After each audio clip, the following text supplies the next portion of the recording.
IFM News. IFM News. IFM News. Lokal.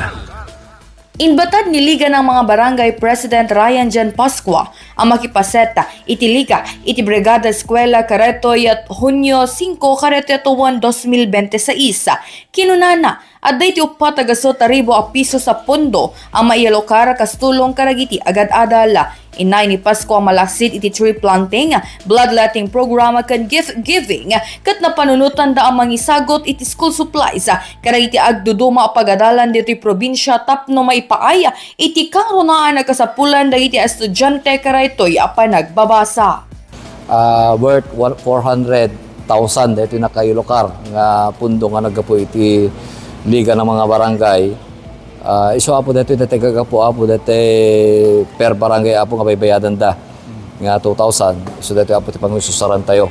So dito ti talaga panunutan mi nga napagdesisyonan mi iti majority members of the liga nga why not nga dito Brigada Eskwela instead nga lagi blood aside ka dito bloodletting activity, tree planting, pinete naganan gift giving project. So napintas siguro ba dato nga programa nga aramidon tayo dato Brigada Eskwela tapnon tikas na matulungan tayo dagiti tayo ubing agbasbasa babaen iti panakaya iteg kanyada dagiti tayo school supplies nga mausarada apo kada ito inda panagbasa.